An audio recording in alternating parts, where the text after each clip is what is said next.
Saya Muhammad Rizwan bin Sa'dan, nombor metrik 260433 dari grup AA Melaka. Kumpulan saya akan menerangkan tentang hak kebebasan bersuara di Malaysia. Pengenalan sistem politik dan pentadbiran negara Malaysia. Negara Malaysia merupakan sebuah negara yang mengamalkan sistem demokrasi berparlimen. Yang di-Pertuan Agong merupakan ketua negara, manakala Perdana Menteri menjadi pentadbir kerajaan. Parlimen dijadikan sebagai institusi perbandingan tertinggi di dalam negara Malaysia, berfungsi untuk berbadan undang-undang. Ianya memberi kuasa kepada rakyat Malaysia untuk memilih pentadbir negara atau kerajaan yang diadakan pilihan raya dalam tempoh 5 tahun sekali. Walau bagaimanapun sistem berdemokrasi berparlimen dilaksanakan, negara Malaysia turut diurus tadbir oleh pengaruh raja berperlembagaan. Selaras dengan sistem raja berperlembagaan, si Paduka Baginda yang di-Pertuan Agong menjalankan tugas tertakluk kepada perlembagaan persekutuan yang bertindak mengikut nasihat Perdana Menteri dan Jemaah. Pengenalan kedua, peruntukan hak kebebasan bersuara dalam perlembagaan persekutuan Malaysia. Dalam perlembagaan persekutuan Malaysia merupakan undang-undang tertinggi di Malaysia dan merangkumi gabungan Ahmad Zan bin Wali, nombor metrik 260305. Okey, untuk seterusnya di perkara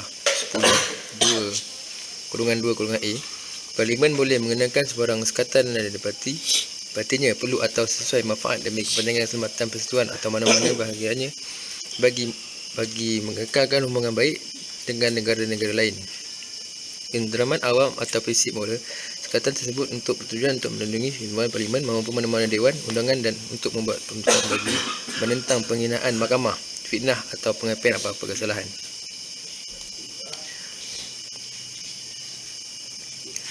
Untuk perkara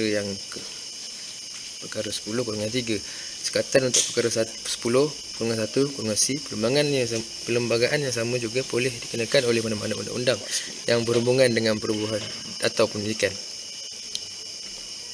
Assalamualaikum, saya Muhammad Iswandi bin Zamri, nombor metrik 260335.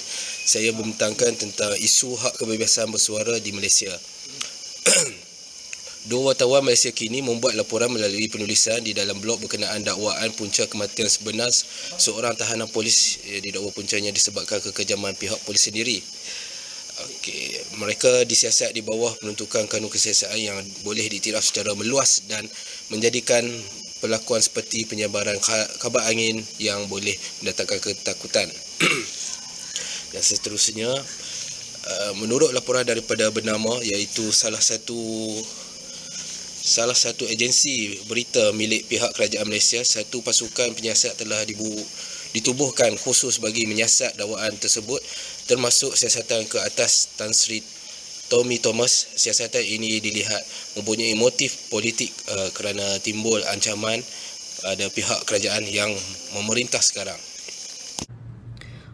Seterusnya, sekitar awal tahun 2021, satu protes aman bagi membantah kelewatan Suruhanjaya Pilihan Raya Malaysia mengimplementasikan pengurangan hak umur layak mengundi kepada umur 18 tahun. Pihak polis telah memanggil lebih daripada 4 individu untuk disiasat. Seterusnya, 21 Januari 2022, demonstrasi aman yang dinamakan #TangkapAzam Baki. Terdapat keraguan ke atas motif penguatkuasa halangan demonstrasi tersebut kerana ternyata pihak polis menyiasat 16 individu termasuk 5 ahli politik yang menyertai demonstrasi tersebut di bawah Seksyen 504 Kanun Kesiasaan dan Seksyen 233 Akta Komunikasi dan Multimedia. Tindakan pihak polis demikian menunjukkan dengan lebih nyata penggunaan kuasa untuk menyekat hak kebebasan bersuara bagi perhimpunan secara. Assalamualaikum warahmatullahi wabarakatuh. Nama saya Nuri Farhanam Tijamaluddin. Nombor ID saya 260161 dari PJJ Melaka. Secara rumusannya, hak kebebasan bersuara di negara Malaysia bukanlah hak mutlak. Terdapat sekatan yang dikuatkuasakan melalui perlembagaan dan akta-akta lain yang digubal oleh pihak kerajaan Malaysia.